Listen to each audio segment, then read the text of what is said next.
Ce programme vous est proposé grâce au généreux soutien des amis et partenaires de Good News TV. Ensemble, nous partageons la parole de Dieu, répondons aux besoins et apportons de l'espoir aux gens du monde entier. Si vous souhaitez devenir partenaire, vous pouvez utiliser les coordonnées bancaires affichées à l'écran et appeler le numéro indiqué pour plus de détails. Nous vous sommes très reconnaissants pour vos prières et votre générosité. Merci de nous aider à changer des vies chaque jour. Nous espérons sincèrement que ce programme vous sera bénéfique.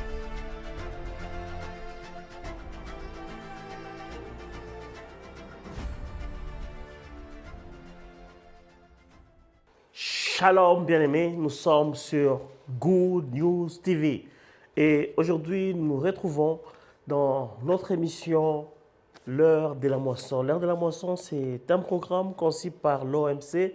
L'OMC, c'est les ouvriers de la moisson de Christ. Je suis ouvrier de la moisson de Christ. Christ nous a dit, la moisson est grande, il y a peu d'ouvriers. Si vous voulez rejoindre la grande famille des ouvriers de la moisson de Christ, vous êtes les bienvenus, vous êtes la bienvenue. Vous pouvez pouvoir nous contacter au numéro qui s'affiche à l'écran et rejoindre la grande moisson de Jésus-Christ de Nazareth. Nous sommes les ouvriers basés un peu partout dans le monde. Notre passion, c'est gagner les âmes. Et aujourd'hui, dans le cadre de cette émission, l'ère de la moisson, nous allons devoir parler de quelques attitudes requises pour pouvoir évangéliser. Lorsque nous décidons de pouvoir évangéliser, nous devons, comme nous l'avons vu la fois passée, savoir ce que c'est évangéliser. Nous en avons parlé la fois passée. À évangéliser, c'est aller annoncer la bonne nouvelle de Jésus-Christ. Évangéliser ne consiste pas à aller et parler d'une église, mais évangéliser, c'est aller annoncer la bonne nouvelle de Jésus-Christ, cette nouvelle bonne nouvelle qui dit Maranatha, Jésus-Christ revient bientôt. Il est temps que les gens puissent se repentir. Considérant qu'évangéliser est un travail purement spirituel, tout ne peut se faire que par l'Esprit de Dieu. La plénitude du Saint-Esprit nous conduit à 6 attitudes. Aujourd'hui, nous allons voir 6 attitudes que tu dois avoir, mon frère, que tu dois avoir, ma soeur, que je dois avoir, qui peuvent me permettre de pouvoir évangéliser. Nous résumons ces 6 attitudes à ce que j'appelle esprit.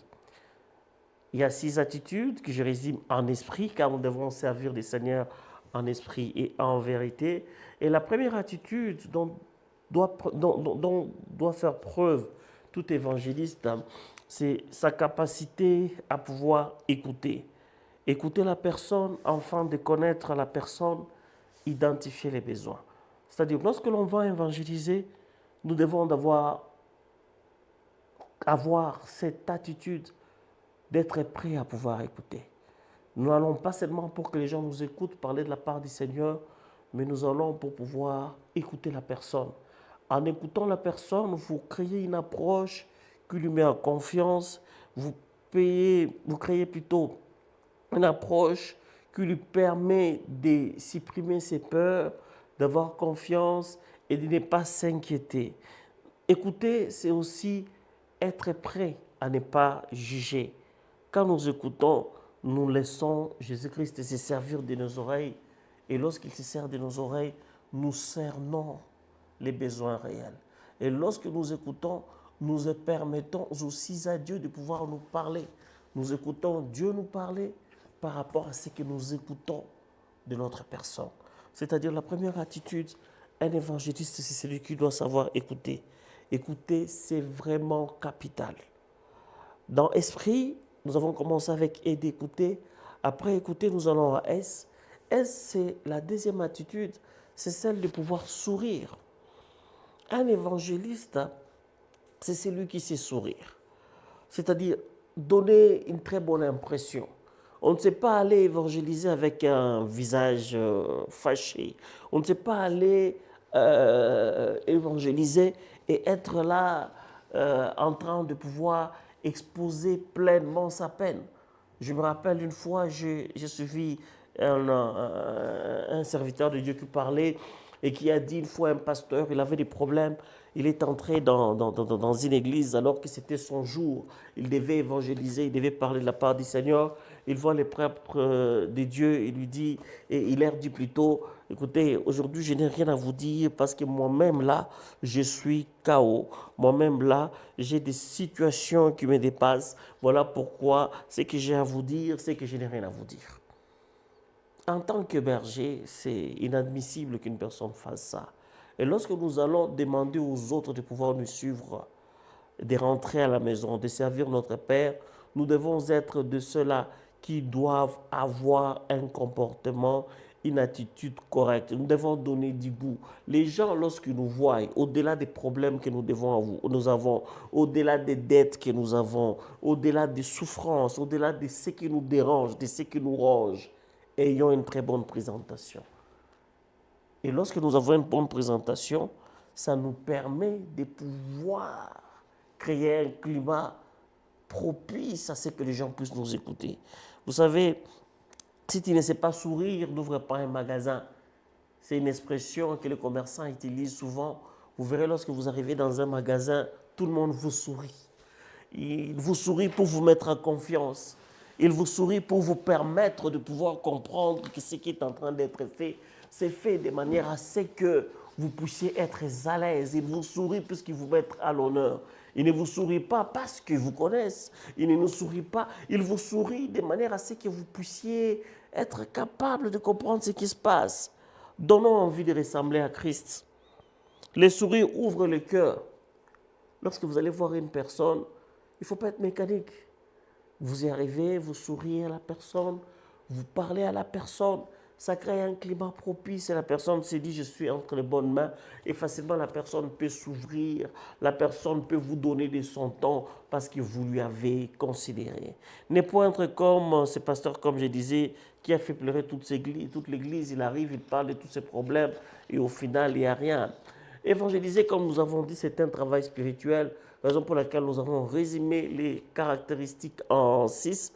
L'autre caractéristique, c'est ce qui constitue l'épée, c'est prier. Je disais qu'évangéliser, c'est un travail spirituel. Et ce travail spirituel doit se faire par la prière. Tu te décides d'être évangéliste, tu es évangéliste, tu dois savoir que tu dois être un homme de prière. Et une des caractéristiques d'un évangéliste, je peux dire qu'un évangéliste, c'est un prieur, si ces mots existent. Vous devez prier. Je dois prier, je dois prier, tu dois prier. Évangéliser, c'est décider d'intercéder continuellement. Nous intercédons avant, pendant et après. Avant, car nous préparons notre sortie. Seul le Seigneur appelle les gens à la conversion. Seul, la parole de Dieu nous dit, nul ne peut venir à Dieu sans qu'il l'ait appelé. Il est celui qui dispose les cœurs, il est celui qui dispose les chemins, il oriente, il aplanit ton chemin de manière à ce que tu arrives à des endroits où ils vont te recevoir. Pas seulement où ils vont te recevoir, arriver à des endroits où les cœurs seront disposés à pouvoir t'écouter. Parce que prier, c'est aussi quelque chose de très important. C'est une arme qui nous permet de pouvoir déraciner certaines forteresses, qui nous permet de renverser certains raisonnements. N'oubliez pas que lorsque nous allons parler à quelqu'un qui est dans le monde, alors que nous parlons, il y a une certaine résistance, il y a une certaine incrédulité qui sévit en lui. Nous devons, lorsque nous évangélisons, être constamment en prière de manière à pouvoir parler et que la personne comprenne. Après, comme je disais, c'est laisser Jésus-Christ utiliser notre bouche. Parce qu'au travers de cette évangélisation, après qu'on ait parlé, nous devons être de ceux-là qui prient. En priant pour la personne, le Seigneur nous permet de pouvoir expérimenter des grandes choses. Le Seigneur nous permet de pouvoir parler et avoir une parole spécifique pour la personne. Rendre grâce et confier la personne de façon individuelle entre les mains de l'Éternel, car lui seul fait croître. Amen. Nous avons aussi parlé de réconforter, porter les fardeaux de la personne en se substituant en elle, compatir à la lumière de la parole de Dieu selon les cas. Ce n'est pas reçois le Seigneur Jésus-Christ, je passe ma route. Nous devons y arriver et voir dans la mesure du possible comment est-ce que l'on peut parler avec la personne. Ce n'est pas parce que vous êtes évangélisé que vous ne savez pas réconforter. Bien sûr, nous apportons la parole de Dieu. Nous voulons que les personnes viennent à Christ. Mais au-delà de les faire venir à Christ, nous sommes de ceux-là qui doivent, lorsque nous y allons, leur apporter aussi une réponse. Voilà pourquoi nous avons écouté. Alors que nous avons écouté au commencement, nous devons être prêts à pouvoir réconforter. Réconforter par une parole de connaissance, réconforter par un verset biblique qui est une réponse à une préoccupation, réconforter par ce que nous avons, réconforter aussi par ce que nous pouvons donner. On peut bien y arriver, on parle, mais la personne te dit, je n'ai pas mangé depuis hier. Si tu as cette possibilité-là de lui accorder de quoi manger, tu peux pouvoir le faire.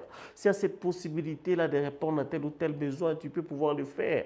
Ce qui est d'ailleurs la mission que le Seigneur nous donne aussi. Voilà pourquoi il est très important, lorsque nous écoutons, de pouvoir recueillir les intentions de prière. La personne qui vous ouvre le cœur, elle se met à vous parler de telle ou telle chose. Lorsque vous aurez fini, vous pouvez lui demander la permission de savoir, j'ai entendu ceci, est-ce qu'on peut prier pour telle situation? Est-ce qu'on peut prier pour telle condition? Et par la grâce du Seigneur, vous pouvez vous permettre au Seigneur de pouvoir se manifester et de faire de grandes choses. À part ça, nous avons aussi dit la fois passée, et lorsque nous évangélisons, nous avons un objectif principal, c'est celui d'inviter. Inviter dit I, que l'on trouve toujours dans l'esprit. L'objet de notre conversation est de l'inviter à rencontrer Christ. Nous évangélisons, bien sûr, et lorsque nous y arrivons, nous devons faire le tout possible à ce que la personne puisse rencontrer Christ. Et rencontrer Christ, c'est montrer à la personne qu'il doit passer par la repentance et par la nouvelle naissance. Et Christ, on le rencontre dans sa parole par rapport à un besoin spécifique. Un autre besoin que nous avons ici, c'est celui de pouvoir témoigner. Évangéliser, c'est aussi témoigner l'œuvre de Dieu en nous par des mots simples, dire en quoi Christ a changé nos vies. Amen. Nous devons dire en quoi Christ a changé nos vies. À la fin, nous devons remercier les personnes qui nous reçoivent. Lorsque vous arrivez vers quelqu'un, vous parlez avec la personne vous écoute, vous priez ensemble. Ayons d'habitude, ayons ces comportements de pouvoir lui dire merci pour ton temps, merci pour ces instants, car certains nous refusent, certains ne veulent pas à ce que nous puissions parler. Pour une rencontre ici, le plus souvent, c'est à la fin que vous verrez que la personne vous pose même la question de savoir vous priez où. En parlant de prière, j'ai bien dit, évangéliser ne consiste pas à pouvoir toujours dire, je vis à tel endroit, je suis de telle église, suis-moi. Nous allons pour que les gens suivent le Seigneur Jésus-Christ. Nous n'allons pas présenter une église. C'est à la fin, si la personne trouve ses besoins et ou trouve la nécessité de pouvoir vous demander ce que vous aurez à faire, la façon avec laquelle vous aurez à gérer la personne, fera à ce que la personne dise oui, je peux vous suivre. Où est-ce que vous priez? C'est cette question automatique que l'on peut entendre de la personne avec laquelle nous parlons. Nous n'avons pas à pouvoir dire aux gens faites ceci, mais nous leur posons les fondements, nous leur parlons de la parole de Dieu, en leur donnant du goût, eux-mêmes nous posent la question, c'est vous votre église? C'est vous votre église? J'aimerais prier avec vous. Amen.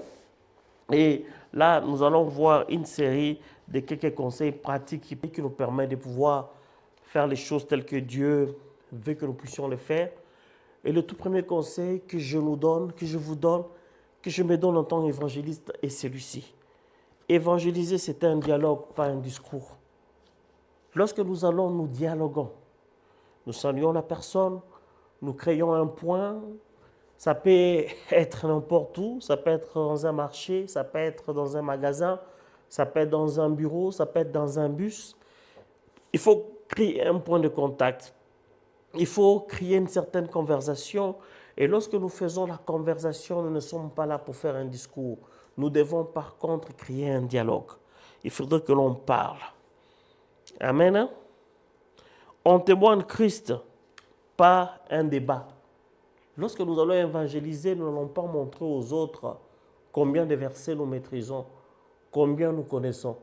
Nous y allons pour parler de Christ de façon ordinaire, de façon très simple. Et que le Seigneur nous aide à pouvoir y arriver.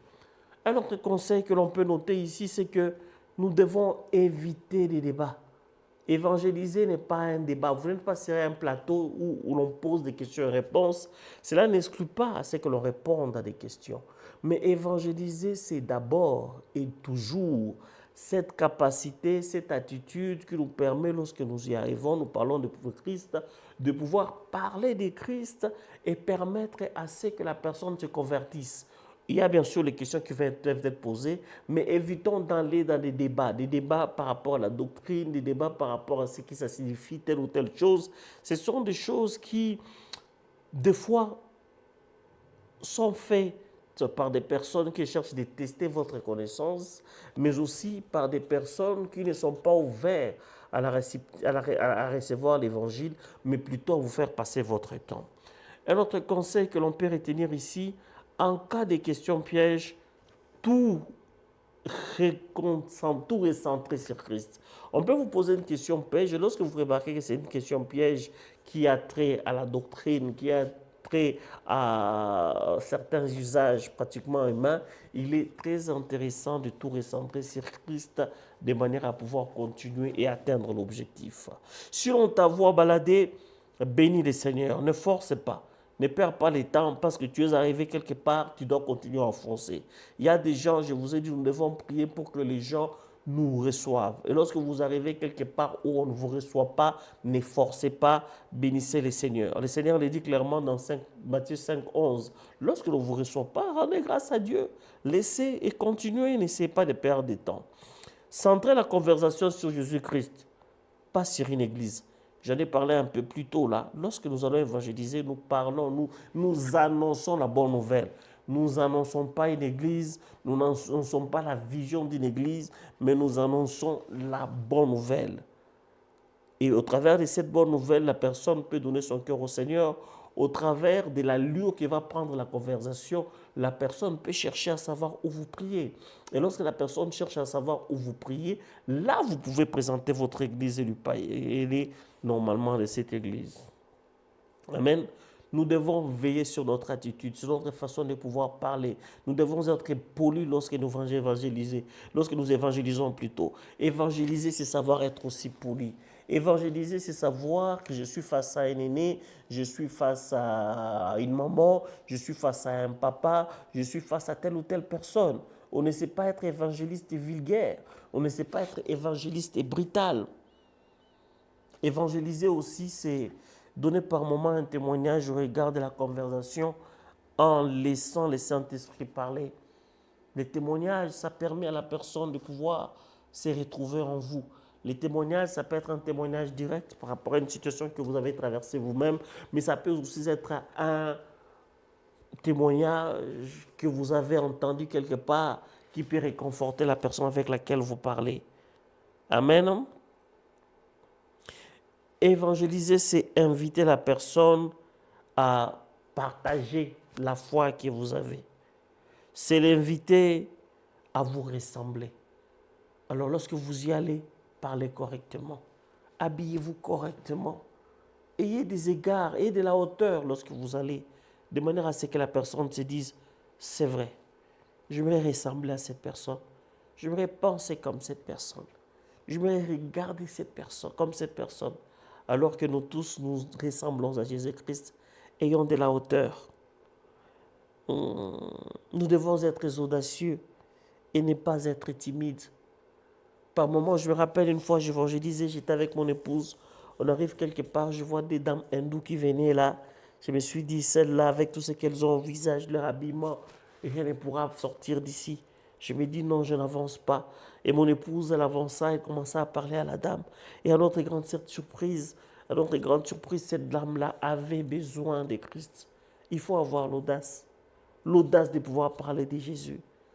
Que ce que vous voyez ne vous limite pas. Que la condition financière d'une personne ne vous limite pas. Sa condition sociale ne vous limite pas.